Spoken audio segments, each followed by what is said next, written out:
Today we're going to be talking about the icons. So I'm going to explain each icon one by one. So the first icon is the big idea. So it looks kind of like a house, almost like a government building. And this really means a generalization, principle, theory about the curriculum being studied. Sometimes it represents the focus of a study or a learning task. Think theme, principles, overarching ideas like ancient civilization, kind of what's the big idea of that. Think about symbols that represent our country, um, politics, and kind of overarching ideas, learning targets. The next one is details. Big idea and details go hand in hand. So big idea is big picture, whereas details is the smaller, more intricate parts that make up the whole. So think about the flower, how there's different parts to each flower, like the petals or the stem. Details contain the information that enhance understanding. They act as supporting information to a big idea or concept. Details include parts, factors, attributes, traits.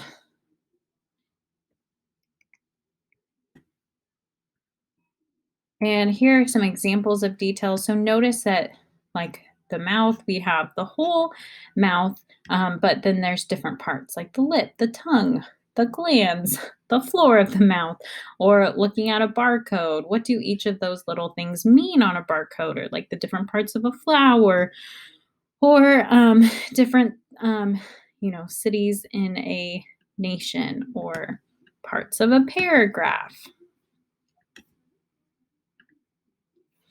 Next up is language of the discipline.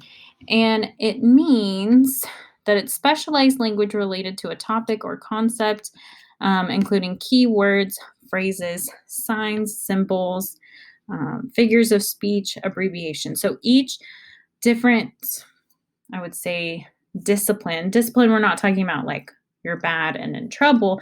Discipline means kind of like an expert in a certain field.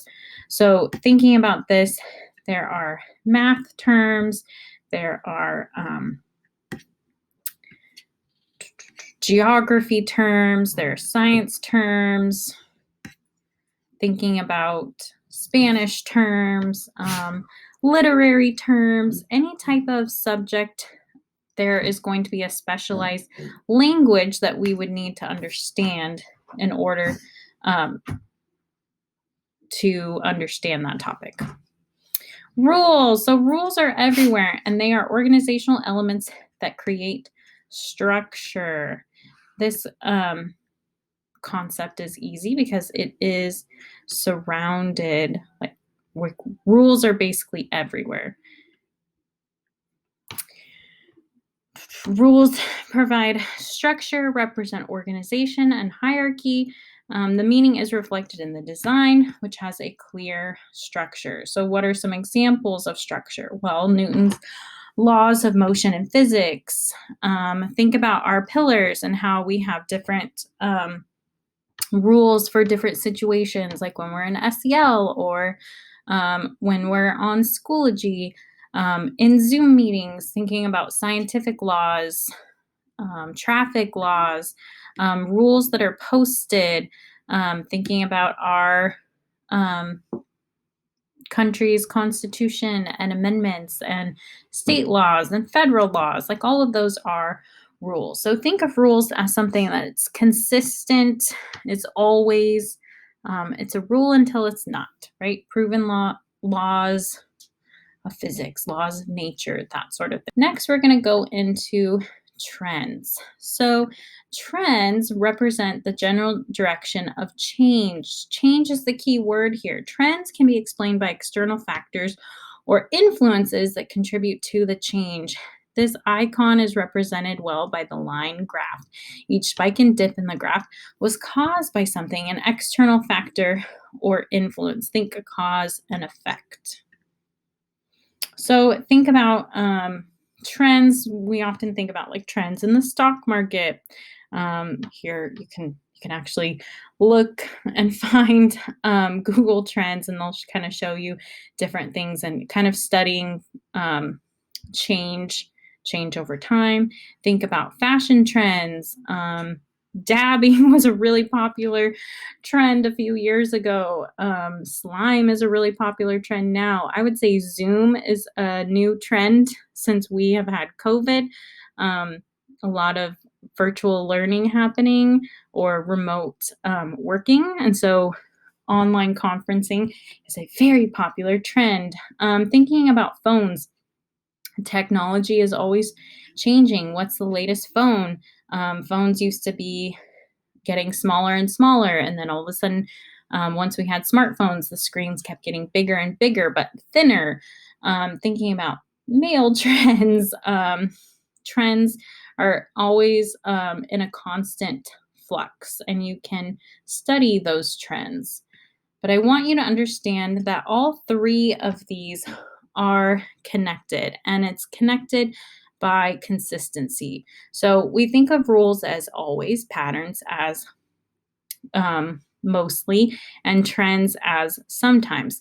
But it's also important, like rules can become less consistent to become patterns or trends. So think about the prohibition was a law that was made to make alcohol illegal, and that was in the early 1900s. And that ended up being repealed, and that rule, right, changed into, well, that was a trend. That was something that was a law but isn't anymore. Or think about the Emancipation Proclamation. That was when the U.S. Abolished slavery. So that was a rule, but the rule wasn't always. Rules can be changed because we have a process in our government called amendments, and we can amend our laws based on how our culture and our ideas and values change, and bringing justice to everyone. So patterns can become more consistent to become a rule, or they can become less consistent to become a trend. So thinking about trends, the 19th Amendment, that was women's right to vote. Well, it didn't just come around out of nowhere and it was just put up on the ballot. There was the women's suffragist movement, and women were campaigning across the country to have the right to vote. Well, if women couldn't vote, they had to persuade men to vote for them. So that trend of having like the women's suffragist movement, that was a popular trend. Well, it now is a rule because it became the 19th Amendment where women could vote. Or marriage equality, when certain states would have different regulations on same-sex marriage, and then another amendment was passed, and we had marriage equality. So that was something that was a trend, and it was popular in some areas, but then it became kind of a standard rule across the US. So it's important to understand rules, patterns, and trends can fluctuate to become like a trend can be more consistent to become a rule. It can be finalized. But there are some things that will constantly be changing, like technology or fashion. And there's certain things like the laws of physics that we just can't change because that's just what they are. Or like math properties. That's just what they are. They can't change. Okay, change over time. We've been talking a lot about change over time, and it really talks about a concept, event, or person as it relates to time, past, present, and future. So we're talking about comparing things and how have that particular event or our country or locations changed over time. Change is inevitable. This powerful tool facilitates a more complex exploration and can easily be applied across disciplines and combined with all the other depth and complexity tools. So thinking about, I would say our economy has definitely changed over time.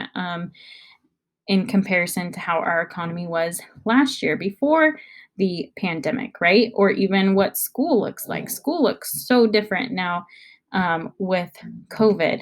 Things change over time. That doesn't mean that we will always have virtual school. That means it's just a current change that we are having. So, looking at kind of examining the past and the present, looking at how technology has changed, looking at how a city has changed, buildings, structure, architecture, looking at the different types of transportation. Change is inevitable.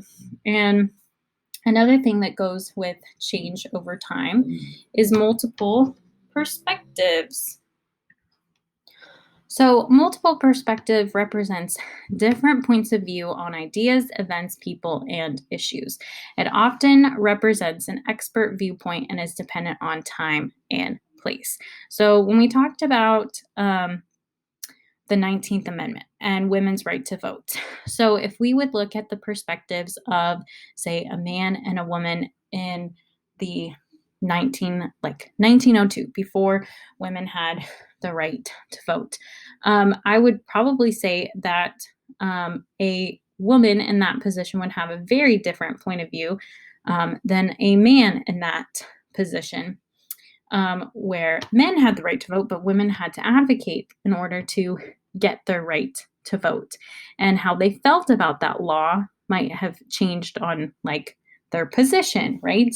And it's important to understand multiple perspectives, right? If they could not, the suffragist movement could not convince men to kind of empathize with them and understand that voting is a very important right that all people should have, there wouldn't have been any change. So, thinking about debates, right?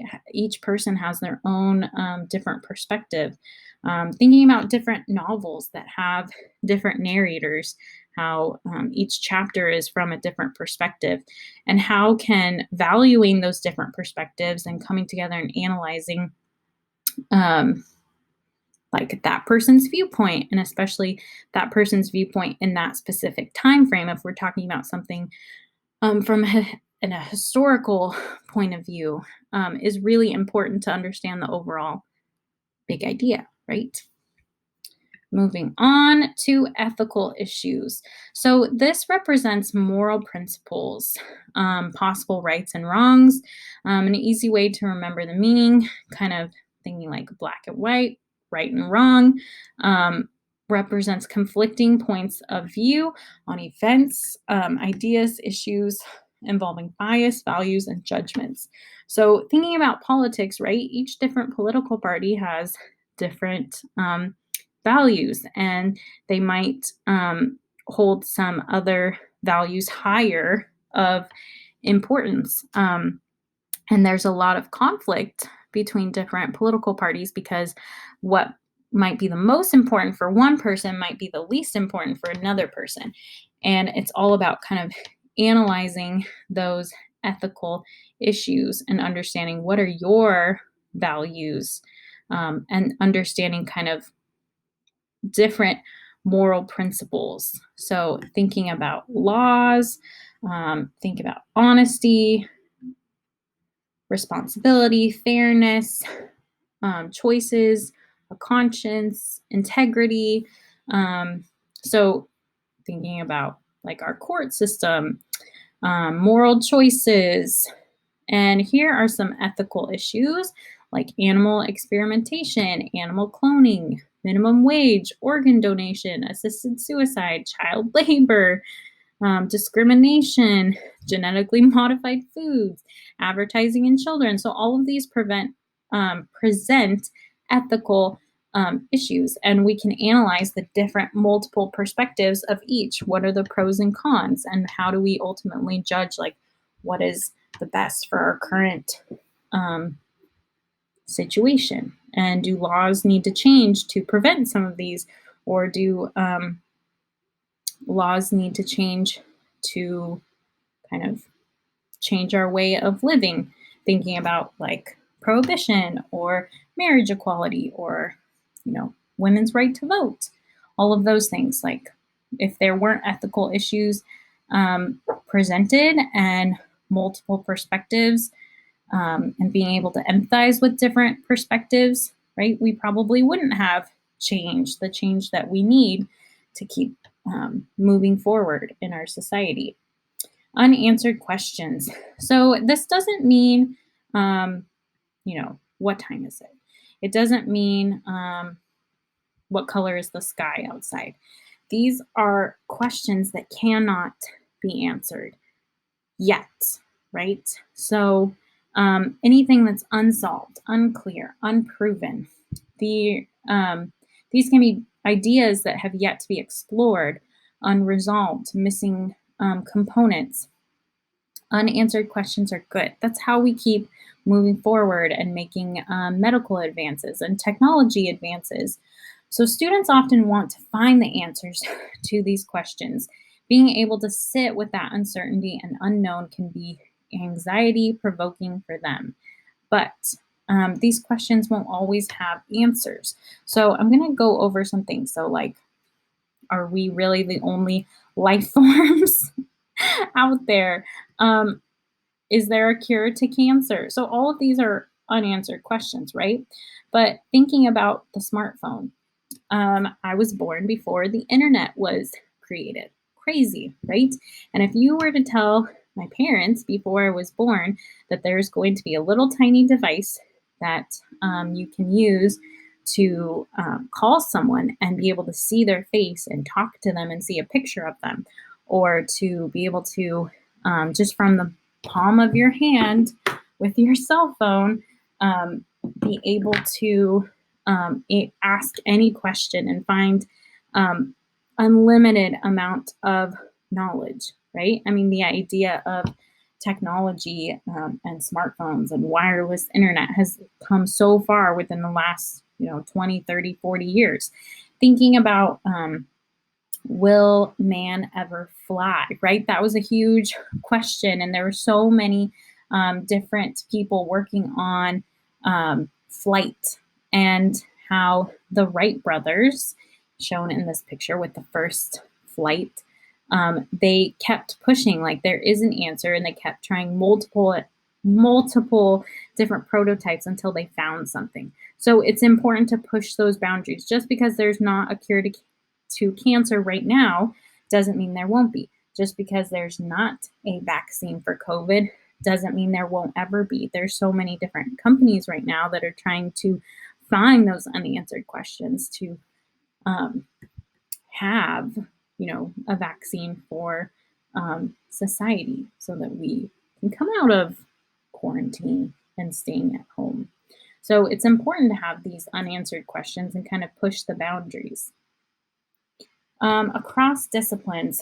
So this is really just kind of the integration of all of the different subject areas. So thinking like reading, writing, math, science, history, technology, engineering, and thinking about how in science we use our reading and writing skills in order to read our textbook. You might read and write in history. You need to be able to read different math symbols and understand them when you're in math. Thinking about STEM, science, technology, engineering, and math, and how all these different components kind of come together. Thinking about economics, you have to understand math, you have to understand history, you have to be able to read to understand economics. Thinking about building something, building a house, building a chair, right? Thinking about how much of like different disciplines that you are using to be able to build something, measurements, being able to draw, that brings in art, and having the correct math, making sure that you understand the laws of physics. All those are super important. And then we have the content imperatives. So these are kind of the second level of icons, and they work together with the original icons. So there's origin. Origin is beginning, root, or source of an idea or event that relates to multiple perspectives, rules, patterns. Convergence is the coming together or meeting points of ideas. So that relates to details, patterns, change over time. Paradox is contradictory elements in an event, thinking about two things that shouldn't be together, but they are. So it's a paradox. Relates to rules, unanswered questions, big idea. Parallel. So we can see something that, events or ideas that are similar and be compared. So this plot was really similar to this other plot of a movie. Contribution. Contribution is the significant part or result of an idea or event that relates to language of the discipline, ethics, and change over time. Okay, so patterns. Patterns represent a repeating, recurring element in ideas, objects, stories, or events. These are predictable, repetitive, and ordered. Here are some examples. So we can see weather patterns, how weather patterns can be consistent over the years, or sometimes there's major changes, and what causes those changes. Think about patterns in math, like following a sequence, or patterns in nature, looking at reoccurring patterns like in a seashell, or different flowers and how many petals it has. Following a pattern for how to make something, like sewing patterns or shapes or dominoes. Another element of pattern that is very recognizable and noticeable is plot. So looking at this graph right here, this is a plot diagram. Starts off with exposition, rising action, climax, falling action, and resolution. This is a very noticeable pattern. So plot can be seen in short stories, in TV shows, in movies, in books. Anything that is fiction that is scripted has a plot.